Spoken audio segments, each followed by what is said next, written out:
Hi, it's Kathy Mazak, and welcome to my YouTube channel.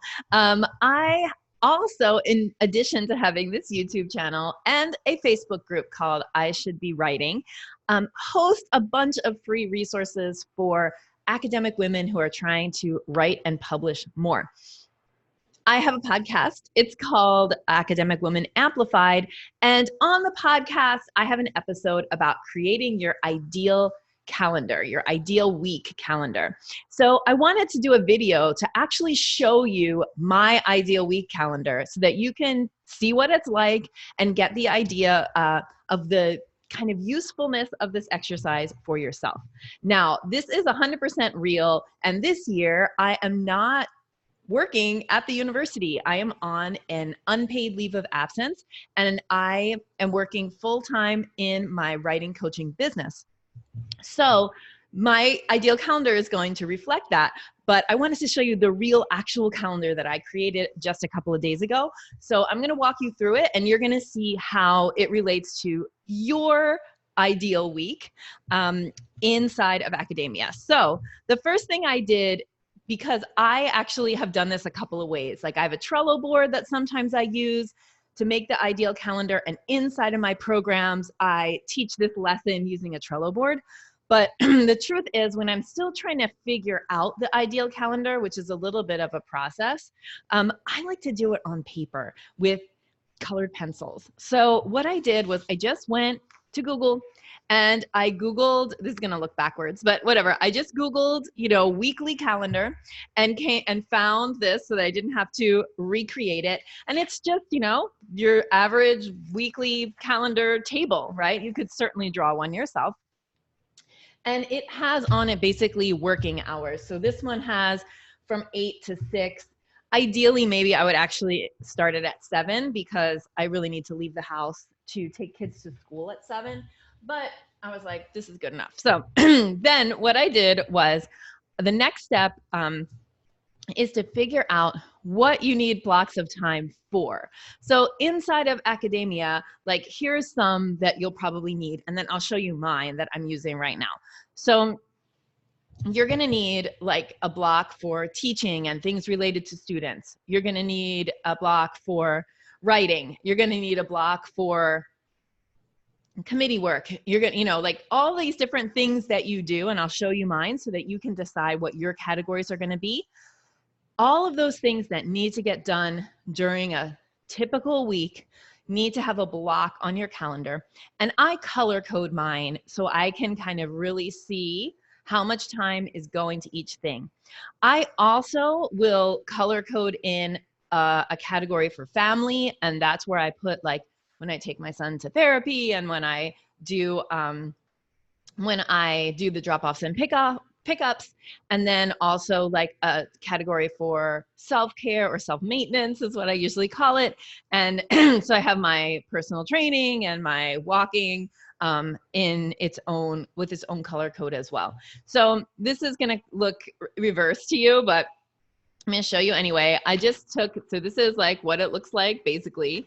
And then on the back, I just made my list of categories. And so this is my real list. Again, they're coming out backwards on, on the camera. But so this is my real list for what I'm doing right now this semester, which is 100% working in my writing coaching business. So I use purple for health.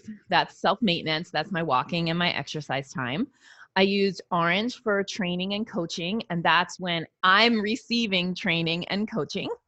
I use blue for delivery, and that is when I am actually delivering the program. So when I'm having one-on-one coaching calls, when I'm delivering workshops, when I'm creating videos like this, can be part of delivery because they're materials that I create for people inside my paid programs. And also like thinking up new programs and that kind of stuff.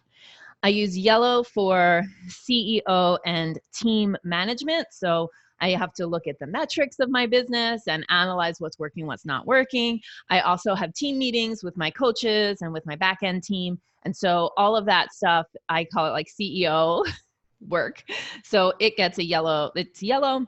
And then marketing is when I'm, writing emails, when I do Facebook Lives on my page, running challenges and that kind of stuff that's like meant to get my message out into the world. That's pink. And then I have a green block for talking to potential clients. And so, which is how we get people into our programs. So I basically just took, it's not going to be that helpful for me to show you, but I just started looking through the week and figured out, what time my day was going to start after the pickup and drop offs. And then also I decided to move my walk this semester to the evening. I'm really enjoying the evening time. It is such a beautiful moment in the tropics. Well, I live in Puerto Rico, right? So in the tropics in the winter. And so that's what, so now my walk is going to be that time. And then I just needed to make sure I had a block for each of these other things. So you can see that my marketing times are the pink ones are early in the morning during my tiger time, because for me, marketing involves a lot of writing. And eventually I will get to the point where these blocks are at least mostly 3 times a week dedicated to writing a book that I'm working on. And so I wanted to put those inside of my tiger time. And so I have everything blocked off.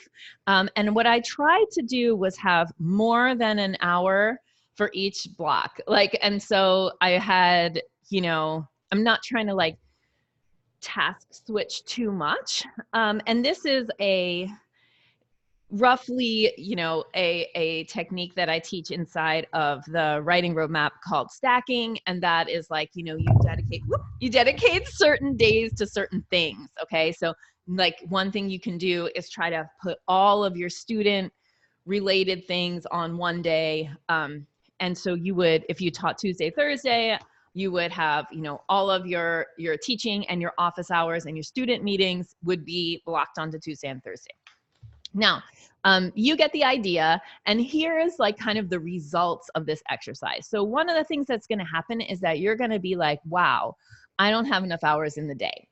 And so that's a good moment to go back and think about what you can cut from your responsibilities, because you really need to be able to do all of these things, right? You identified your list of blocks that you want to put on your calendar, and all of those things are important. So you got to figure out how they're going to fit. And it might mean letting go of some things. Okay. So that's one. The other thing is that this helps you create a schedule. You need to stick to it. Okay. So then when somebody calls you and says, I want to make a committee meeting at whatever time it is, you can look at your ideal calendar and you can say, well, I have time for meetings on Mondays and Wednesdays during these hours. Can we please make it during one of those times? And you start negotiations from a place of boundaries. Okay. And a place of owning your time, controlling your time, and directing your career.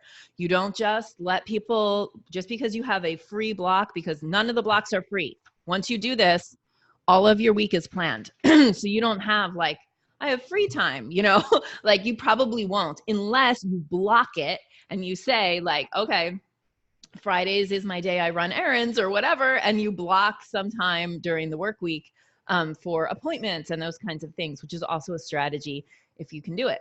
So anyway, the point is that what you're doing in this ideal calendar exercise is figuring out the things that are important to you, assigning them times during the week. And then this gives you a map of your week so that when things come along, you can put boundaries around them. You can say, no, I can't do that at this time, but I have these other times available, because you want to practice boundaries and you want to practice saying no so that you can get your writing and publication done. So that is my little real life ideal week calendar planning activity. If you'd like the step-by-step, you should go listen to my podcast and you will find the ideal calendar episode, and have a wonderful day. Bye.